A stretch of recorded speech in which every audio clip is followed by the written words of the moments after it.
Hello everyone, good afternoon, good evening, good morning, good night, wherever and whenever you are. I hope you're having a lovely day because you 100% deserve it.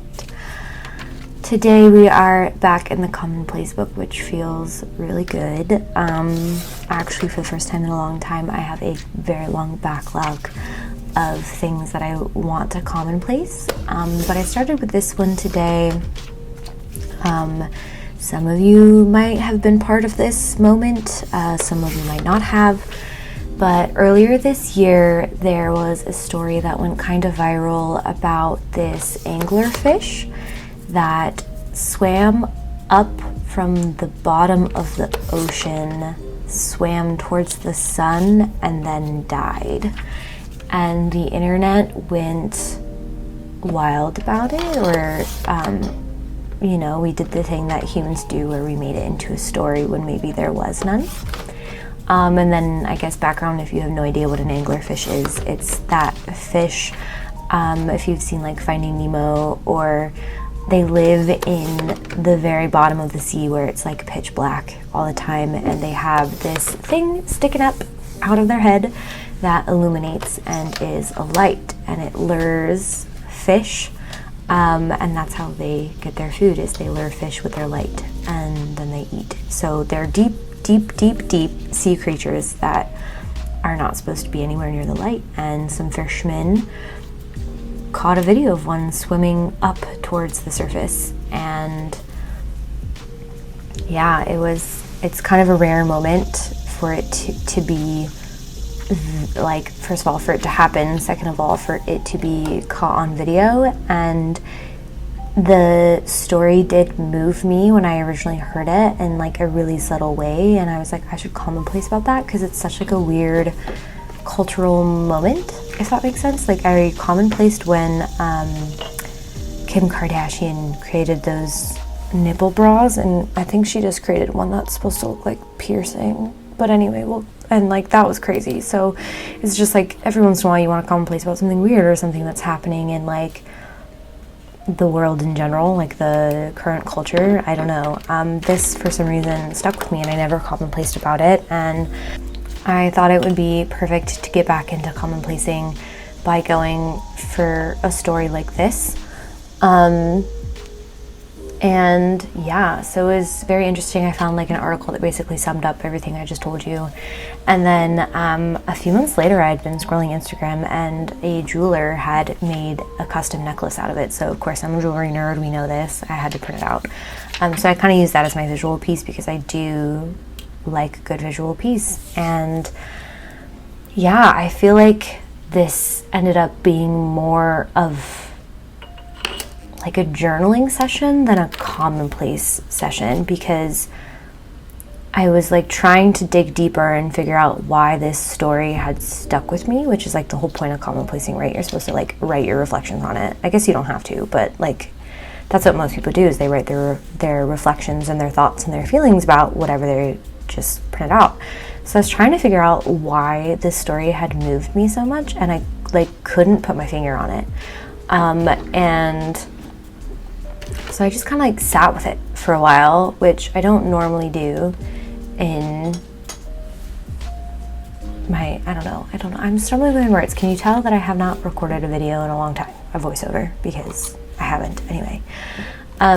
It was just like difficult to find what had stuck with me, and like I was reading the reactions and remembering like what people were saying, and everyone was so moved. They were coming up with these stories like she swam towards the light in her last moment because she knew she was going to die and she wanted to see the sun for the last time, or people were saying it's so poetic that like she saw the light right before she entered like eternal darkness, and it was like a whole thing. And then somewhere along the way in my reflections, I thought of another like poem that I've been seeing recirculate. It's probably a very old like poem, and it's not even the full poem I learned, it's like the first opening lines of a poem, but it's that quote of a little girl saying, I hope that there is an animal that exists that no one's seen, and I hope no one ever sees it.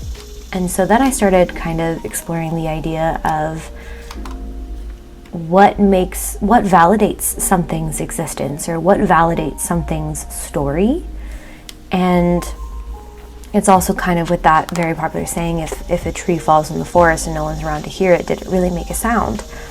And I think we as humans really try and claw at all these ways to prove and leave a mark that we've been here, or we post on social media to prove that we were there. Like, I just flew home from visiting Maryland, and I took a picture on the plane of, like, you know, through the window, and my first thought was, well, did you even take a plane ride if you didn't take a picture? And it's like, yes I did. And there was something else I saw today, literally before recording this voiceover, and I'm forgetting where I found it. I should have saved it, but it was also something along those lines of, like, I just started a new book, The Sacredness of Nature. I don't know, you'll probably hear me talk about it in a future video, but the opening line was the opening part was, we go on hikes, and instead of being present with nature, we're busy taking pictures to prove that we were in nature. And it's like lost, therefore the nature loses its meaning, because that's not what it's for. Which now I'm realizing that I've been getting all these signs, and I should probably explore this idea deeper. And I also struggle with the fact that, like, I'm a writer. I wrote a trilogy, and the first draft was in 7th grade, and it's my life's work, and I talk about it in all my videos, and I basically live and breathe it. Like, not in my day-to-day, like most people I know in real life don't even know that it's written there, but like my boyfriend knows and my family knows, and I'm just now starting to let people read it, and I've edited it millions of times, and it has grown with me and that main character through all of my edits and all of my rewrites, and all of the years that character has taught me way more lessons about myself than anyone ever has. And after college, I started to really ask myself, you know, if this never gets published, will I be upset? And I think that's because I was upset that it had not been published yet, and I was starting to see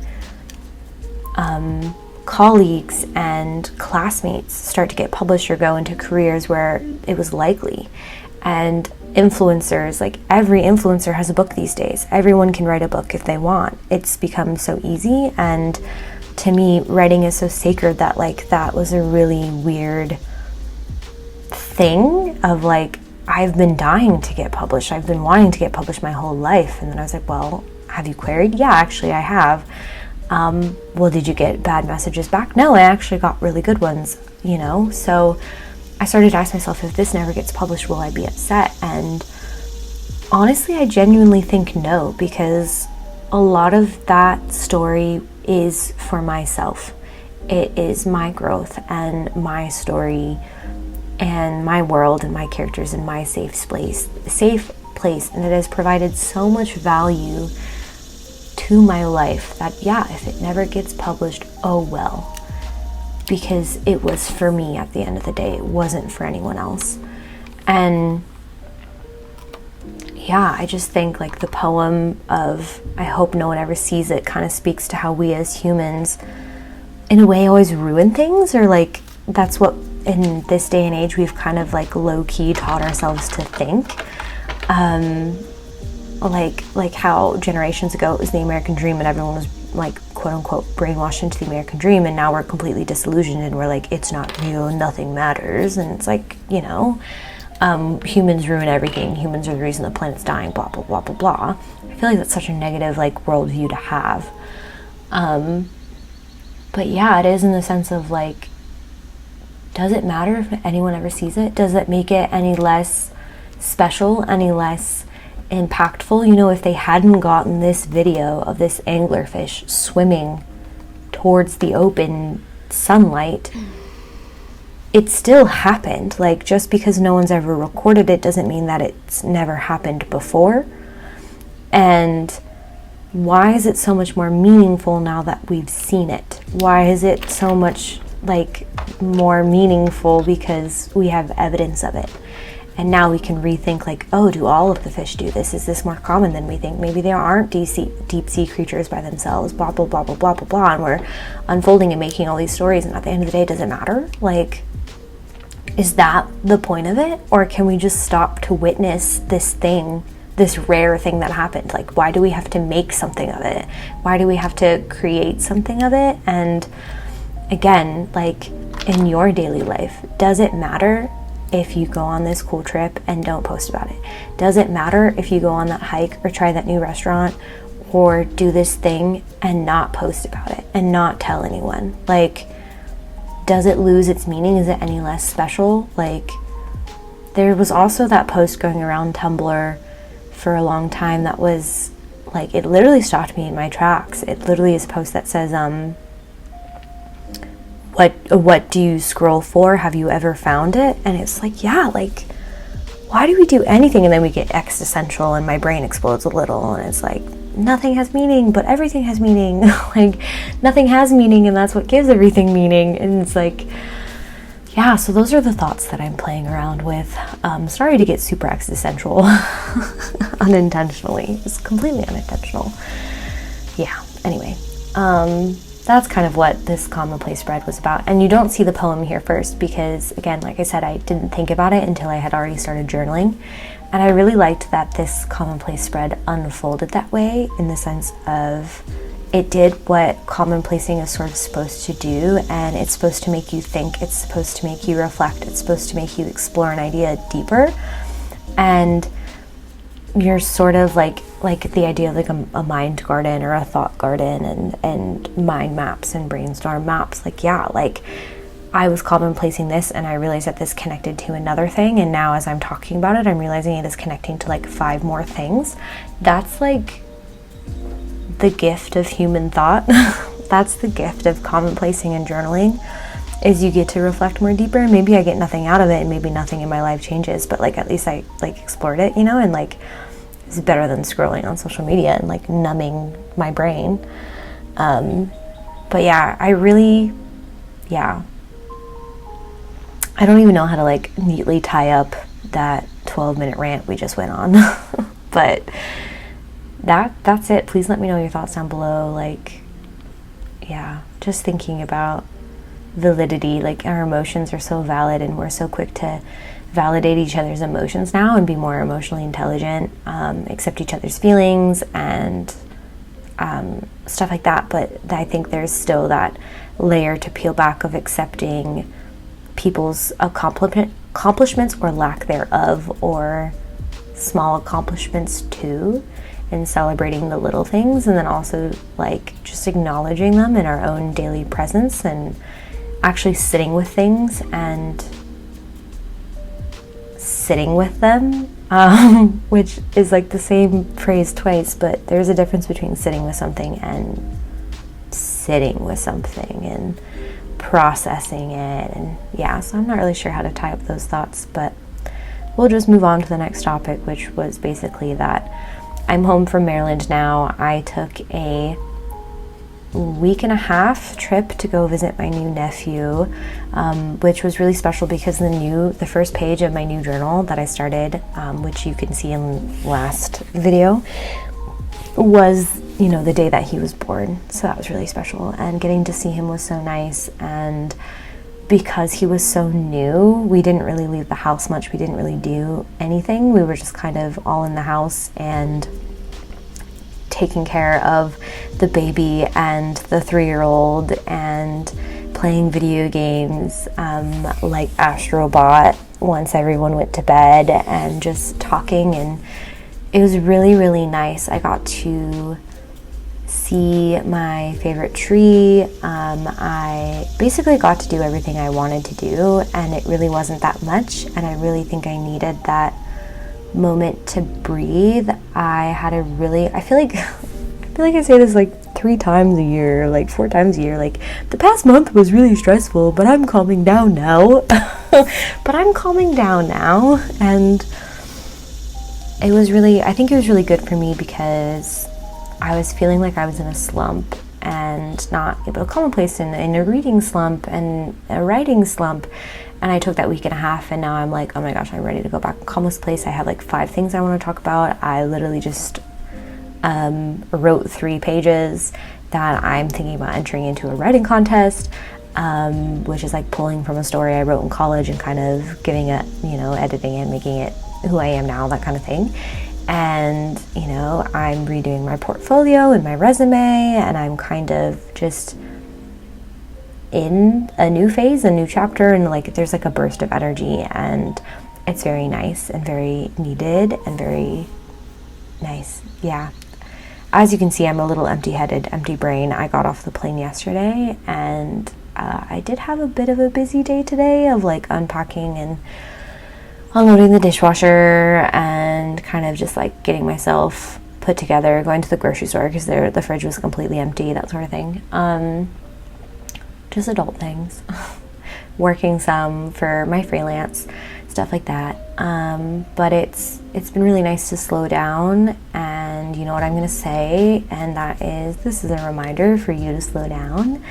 We can't all take a week and a half off though. Wouldn't that be nice? I literally baked cookies tonight, and I was like, this is so nice. I wish I could just stay home and write every single night. Like, I wish that was my life, and I probably will always wish that's for my life, and it will be my life one day. We'll get there. We'll get there, we'll get there, we'll get there. But for now, this is where I am, and yeah. I hope you guys are having a good time. I know I disappeared for a while, and that did kind of make me sad, because I do find this to be a creative outlet. I do see you guys' I at least usually get at least one comment on every video, and every single time it makes me smile, and sometimes it's the same people and sometimes it's completely different people, and just the idea that like me talking to a camera, or like not even a camera, a microphone in my bedroom at night, it's 11:07, and I'm just like talking to myself, and the fact that people are getting something out of it, even if it's just one person per video and everyone else clicks off in 5 seconds, like, you know, again, it was for me, and it was for that one person, and that's enough. That is enough. That's the affirmation of the video. It's for me, and it is enough. It is for you, and it is enough. You are enough. Your art is enough, even if no one sees it. Your accomplishments are enough, even if no one sees them. If no one hears about them, and you can celebrate things yourself and in your own mind without kind of needing that external validation. Like, you got this.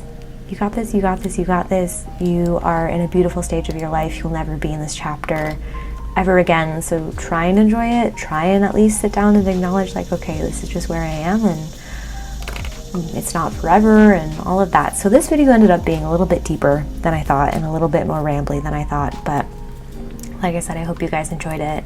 I miss you guys. I'm hoping to get back on regularly scheduled programming. Now that I'm home and a little bit more rested, but we'll see how that goes. We shall see. Yeah, I hope you guys have a lovely, lovely day, night, evening, wherever and whenever you are, because you 100% deserve it. And I will leave you with the beautiful sounds of commonplacing for the rest of the video, and a moment of quiet to take a few breaths for yourself. See you guys next time.